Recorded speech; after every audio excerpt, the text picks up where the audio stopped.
చేస్తారు. రెండోది ఏంటంటే మనం అనుకున్న మనం ఏదైతే యుద్ధం మొదలుపెట్టినప్పుడు అనుకున్నామో ఈ తీవ్రవాద సమస్య అట్లనే ఉండదు. ఎందుకు అట్లా ఉన్నదంటే మొన్న మీరు మాట్లాడిన రాజశేఖర్ గారు ఇది తీవ్రవాదులు చనిపోయినప్పుడు వాళ్లకు దాన సంస్కారాలు చేసినప్పుడు మిలిటరీ వాళ్ళు ఎందుకు పోయినారు. మీకు ఒక విషయం మనం అందరం గట్టిగా మనం అర్థం చేసుకోవాల్సింది ఏంటంటే ఈ మిలిటరీకి పుట్టిన అక్రమ సంతానమే ఈ వీళ్ళు లష్కర్ తోయబా, జైషే మహమ్మద్, ఇంకా మిగతా ఉగ్రవాద సంస్థలన్నీ కూడా వాళ్ళ అక్రమ సంతానం. మిలిటరీ అక్రమ సంతానమే. వాళ్ళ సంతానం చచ్చిపోతే మిలిటరీ పోతుంది అక్కడికి. పెద్ద మిలిటరీ పనిచేయదు, ఎందుకంటే వాళ్ళ సంతానమే, వాళ్ళ పుట్టిన వాళ్ళు వీళ్ళంతా.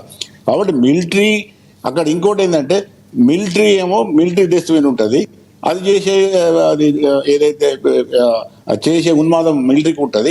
మిలిటరీ డ్రెస్ వేసుకోకుండా చేసేదంతా తీవ్రవాదులకు. అంతా ఒకటే, మిలిటరీ తయారు చేసిన వాళ్ళే, మిలిటరీకి సంబంధించిన వాళ్ళే, మిలిటరీతో అనుబంధం ఉన్న వాళ్ళే, వీళ్ళంతా ఒకటి.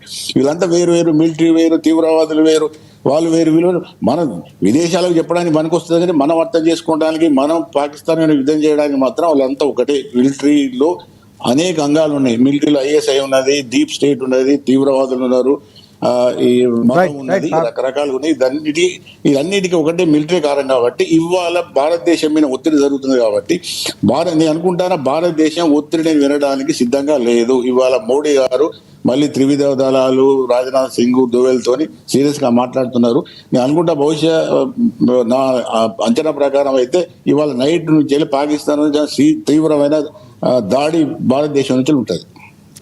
రైట్ రామ్మోహన్ రావు గారు, ఒకటి అంటే పాపిరెడ్డి గారు మాట్లాడుతున్నట్టు తీవ్రంగా ఉండే అవకాశం ఉంది. పాక్ కూడా ఒక రకంగా బెదిరించే ప్రయత్నం, న్యూక్లియర్కి సంబంధించి కూడా మీటింగ్పై మళ్ళీ మాట మార్చింది. సో ప్రధానంగా ఏవైతే పాక్కు సంబంధించి కీలకంగా అక్కడ అధికార మీడియా ఏదైతే ఉందో, సో న్యూక్లియర్ ఎఫెక్ట్కి సంబంధించినటువంటి దానికి ఏవైతే ప్రొసీడింగ్స్ ఉన్నాయో, సో అవి త్వరలోనే ప్రయోగించబోతుంది.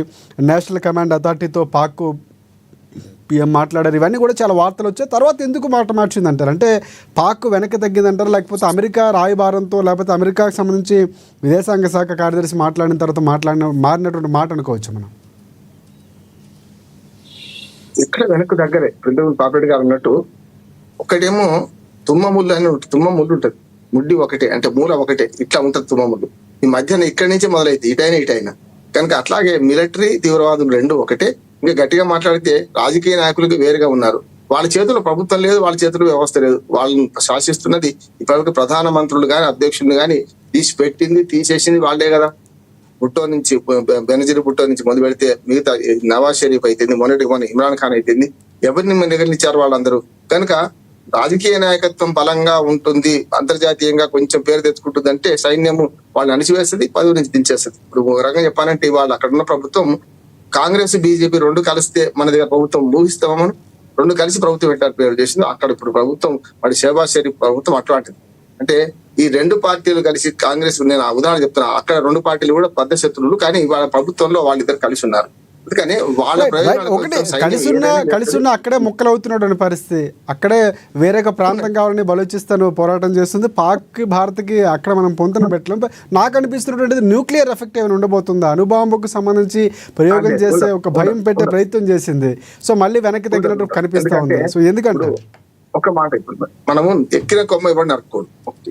రెండోది ఏంటంటే ఒకవేళ ప్రయోగించిన క్షణంలో పాకిస్తాన్ 100 సార్లు ధ్వంసం చేసే శక్తి మనకున్నది, అణుశక్తి మనకున్నది. కానీ ఏమవుతుందంటే ఇద్దరు అంటే రెండు శ్మశానాలు అయిపోతాయి. వాడు కూడా గతంలో కూడా చాలా కీలకంగా అప్పుడు కొన్ని మాటలు పాక్కు సంబంధించి ఒకవేళ ప్రయోగం జరిగితే 25% మంది భారత్ పర్సెంటేజ్ పోవచ్చు, కానీ మొత్తం పాకే పోతుంది అన్నటువంటి బెదిరింపులు కూడా గతంలో 71 వార్లో మనం ఇచ్చినటువంటి పరిస్థితి కూడా ఉంది. రాజశేఖర్ గారు ఈ రెండింటి వల్ల ఏమైతే మానవహారణమే కదా, అక్కడ చచ్చినా ఇక్కడ చచ్చినా. నేనేమంటున్నాను, ఇప్పుడు ఒక రాయి విసిరితే అక్కడ పడేది ఇద్దరు కూడా చనిపోరు, ఉదాహరణ చెప్తున్నా. ఇక్కడ వేల మంది చనిపోతారు కదా. ఇప్పుడు అందుకనే మనం భయపడుతుంది ఏంటంటే ముళ్ళు మీద అరిటాకు మీద ముళ్ళు బట్టే మనకే నష్టం. వాళ్ళేమో పౌర ఆవాసాల మీద దాడి చేయడం సిద్ధంగా చేసిండ్రు కూడా. ఇంతకుముందు చేస్తున్నారు కూడా. అదే మరి చేస్తారు యూరియన్ పహల్గా మన అక్కడ చేసిండ్రు, మన బారాముల్లా చేసిండ్రు, అందరూ సాంబా సెక్టర్ లో మళ్ళీ మంది మొదలు పెట్టిండ్రు. అసలు సరిహద్దులో పాకిస్తాన్ కు అదేమో పాకిస్తాన్ ఆక్యుపైడ్ కాశ్మీర్ ఏమో ఇట్లా గొడుగు ఒక పాము పడిగలాగా పయనించి ఉంటది. ఈ పక్కనేమో గుజరాత్ భుజ్ వరకు ఆల్మోస్ట్ ఆల్ అటు భుజ్ ఏమో సముద్ర తీరం ఉంది, కానీ కొంచెం పై దాకా చూసుకుంటే అటు గుజరాత్, రాజస్థాన్, పంజాబ్, జమ్మూ కాశ్మీర్ 4 రాష్ట్రాల సరిహద్దులు మొత్తం పాకిస్తాన్ సరిహద్దు ఉన్నది. అసలు మీరు చూస్తే జమ్మూకు సాంబా సెక్టర్ కి అయితే చాలా కిలోమీటర్ల దూరంలో, 10-20 కిలోమీటర్ల దూరంలో పాకిస్తాన్ బార్డర్ ఉంటుంది మనకి. అందుకే చాలా సున్నితమైన ప్రాంతాల మీద వాళ్ళు దాడి చేస్తుండ్రు. వాళ్ళు ఒక్కటి చేస్తే మనం 10 మంది వస్తాం, కానీ మనం 1000 మందిని చంపాలంటే మాత్రం చాలా పనులు చేయాల్సి వస్తుంది. ఎందుకంటే జనాభా పరంగా చూసినా ఏ రకంగా చూసినా మన పౌర ఆఫీసాల మీద చేస్తే మాత్రం పోతాం, మనం అది పని చేయలేం కదా. ఇంతకుముందు మన టర్కీ గురించి మాట్లాడారు కదా మీరు, డ్రోన్లు. నాకు ఇంకొక అనుమానం ఏంటంటే, యుద్ధ నిపుణులు వాళ్ళు చెప్పాలి, కానీ నాకు పౌర సమాజంలో ఉన్న మనం గుర్తించేది ఏంటంటే, టర్కీ 400-500 డ్రోన్లు చేస్తే ఆ డ్రోన్లను విడవడంలో వాళ్ళ ఉద్దేశం ఏందనుకుంటున్నానంటే, ప్రతిది మన ఎప్పుడు కూడా ఏ కార్డులో కదా ఎదుటివాడి కార్డు చూడాలని ఉంటుంది. చూసిన వాడికి అద్దంలో చూసుకొని వాడు చెప్తుంటాడు ఎదుటివాడు ఏ కార్డు వేస్తున్నాయి. ఇది కూడా అంతే. వాళ్ళు ఏం చేశారు, డ్రోన్లు ఒకేసారి విడుదల చేయడం వల్ల ఏమైందంటే మన రక్షణ వ్యవస్థ దాన్ని ఎట్లా చిన్నభిన్నం చేస్తుంది, దానికన్నా ఎంత ఆధునికంగా మనం వాటిని చేయాలి అనే మాట వాళ్ళు నేర్చుకోవడానికే ఈ డ్రోన్ల ప్రయోగం చేసినట్టు తెలుసు. వాళ్ళకి డ్రోన్ మొత్తం విధ్వంసం అవుతాయి, కానీ మన ఆసుపాత్రుడు మనకు ఏదైతే మన సైనిక శక్తి డిఫెన్స్ లో ఎట్లా పోతున్నాం మనం అనే దాని మీద తెలుసుకోవడానికి చేసినని నేను అనుకుంటున్నాను. ఇంకోటి రష్యా పంపించిన S-400 సుదర్శన చక్రం అంటున్నాం, మనం విష్ణు చక్రం అంటున్నాం. అట్లా ఇది ఏం చేసింది, 360 degrees లో అక్కడ చైనా తయారు చేసిన దాన్ని కొట్టగలిగింది. రక్షణ వ్యవస్థ, భద్రతా వ్యవస్థను కొట్టాం. ఇప్పటికి కూడా మనం సైనికులు చంపలేం, రక్షణ వ్యవస్థ అంటే వాళ్ళ చేతిలోని ఆయుధాలను నిర్వీర్యం చేస్తుంది. ఇప్పుడు వాడు బ్రహ్మాస్త్రం వేస్తే, పాశుపతాస్త్రం వేస్తే వాడు బ్రహ్మాస్త్రం వేసినట్టు అస్త్రాల నిర్వీర్యం కోసమే మనం ప్రయత్నం చేస్తున్నాం తప్ప సైనికులు చంపలేము ఇప్పటికి కూడా. కానీ వాళ్ళు ఏం చేస్తున్నారు, మన సైనికులు బందీ పట్టుకున్నారు, మన సైనికులు చంపుతున్నారు, మన పౌరులను చంపుతున్నారు. ఇవాళ పైనుంచి కిందాక చూస్తే మనకు యూరి సెక్టార్ లో కూడా అంతకుముందేమో బారాముల్లా, పూంచ్ సెక్టార్ లో జరుగుతుంది, ఇప్పుడు యూరి సెక్టార్ లో కూడా నేను జరిగినాయి. అందుకనే ఒక రకంగా చెప్పాలంటే దక్షిణ భారతదేశంలో ఆ ఎఫెక్ట్ తెలుస్తలేదు, కానీ గజగజ వండిపోతున్నారు.